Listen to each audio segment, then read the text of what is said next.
Thank you for joining me for lesson 144 of Sefer HaMitzvos daily study.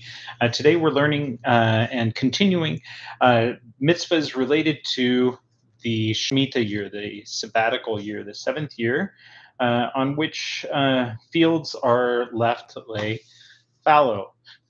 So we're covering negative mitzvah 233, or excuse me, negative mitzvah 223, positive mitzvah 134, positive mitzvah 141, negative mitzvah 230, and negative mitzvah 231. The first mitzvah that we're covering is the prohibition on harvesting fruit from your fields. So this comes from Leviticus 25:5. Which says, "Nor shall you gather the grapes of your unpruned vine." So you are able to gather from there, but you're not supposed to harvest. In that the field is supposed to be ownerless during that time, and so you have to harvest it as if it were ownerless, without extensive preparation or arrangement, and not in bulk. So you take what you need. Next is the positive mitzvah, to let the field rest and to be ownerless. So this comes from Exodus 23:11, says, "During the seventh year you shall let it rest and abandon it." We're commanded to render ownerless all the land, all that the land produces during the Shemitah year, making all the field's output free for everyone to take. It's communally available. This mitzvah, according to the Bible, applies only in the land of Israel. All right, next mitzvah. The positive mitzvah of foregoing loans on the sabbatical year. So Deuteronomy 15 verse 3 says, "But if you have a claim against your brother, you must relinquish it."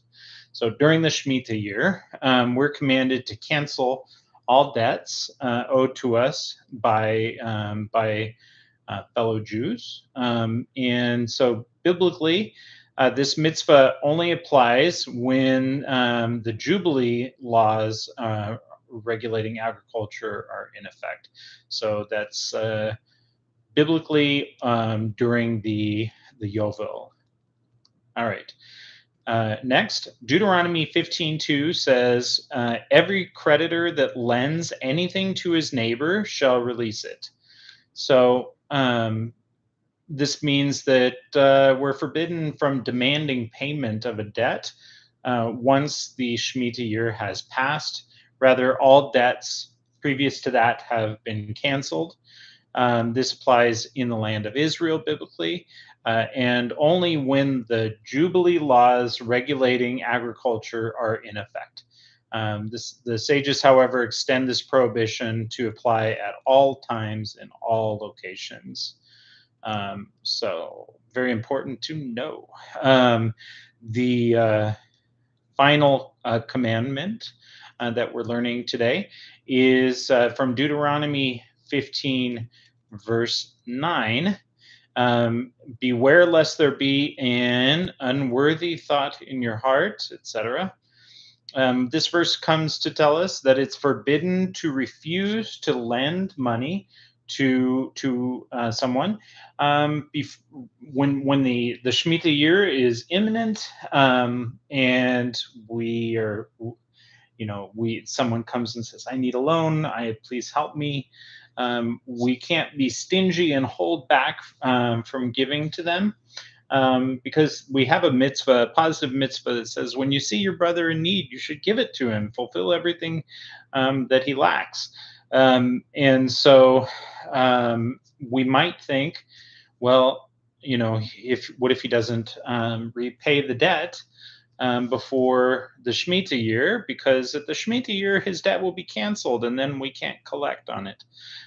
So we are not to withhold. We're not to hold back from helping them, even though the Shemitah year is coming up. hopefully that person will be able to repay you before the Shemitah year. But we have to rely on Hashem that He's going to honor us for keeping the mitzvah of taking care of our brother. All right. Thank you so much for joining me today.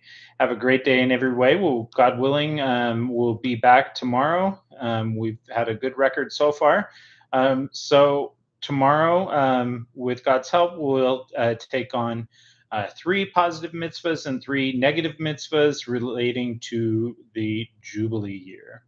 All right. Thank you so much for joining me. Have a great day in every way.